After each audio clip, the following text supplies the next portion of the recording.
हमें ये 4 मुसल्लस दिए गए हैं और हमें ये पता करना है कि इनमें से कौन-कौन से मुसल्लस ऑब्ट्यूज ट्रायंगल्स हैं, मुसल्लस मुनफरिजा हैं। ये तो शायद आपको याद न रहे, लेकिन ये आपको कहीं लिखा हुआ नज़र आता है या कहीं आपको ये याद करने में शायद आसानी हो, तो ऑब्ट्यूज ट्रायंगल्स याद रखिएगा। ऑब्ट्यूज ट्रायंगल्स क्या होते हैं? जिनमें कम से कम एक ज़ाविया, खैर कम से कम क्या, एक ही ज़ाविया हो सकता है जो कि 90 डिग्री से बड़ा हो। तो चलिए भाई एक-एक करके इन चारों को देख लेते हैं। बल्कि एक-एक करके क्या, ज़रा देखते हैं कि हमारे सामने कौन-कौन से मुसल्लस हैं जिनको हम कह सकते हैं कि ये ऑब्ट्यूज नहीं होंगे। देखिए भाई यहाँ पे एक एंगल 90 के बराबर है। अगर ये 90 के बराबर है तो इसका मतलब है कि बाकी 2 एंगल ज़ाहिर है 90 से कम ही होंगे। यानी 90 और 90 से कम है। दूसरे हम ये भी जानते हैं कि ये राइट ट्रायंगल होगा तो ये ऑब्ट्यूज नहीं हो सकता। लिहाजा ये तो नहीं है। जबकि अगर इस मुसल्लस में आप देखें तो इस मुसल्लस में ये तो यकीनन 90 डिग्री से कम है। ये एंगल भी 90 डिग्री से कम है।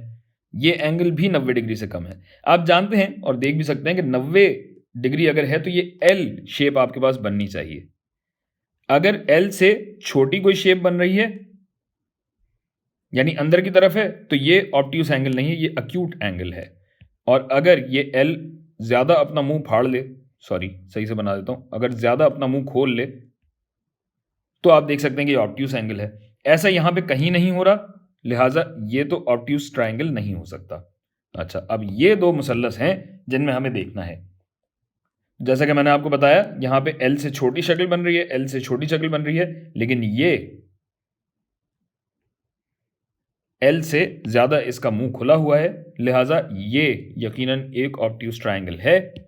और अगर यहां पे आप देखें तो यहां भी क्या है, ये एल से छोटी शक्ल है, ये एल से छोटी शक्ल है, जबकि ये खुला हुआ एल लग रहा है। एल होता तो इस तरीके से बन रहा होता, लेकिन एल से ज़्यादा खुला हुआ है, लिहाजा ये भी यकीनन एक ऑब्ट्यूज ट्रायंगल है।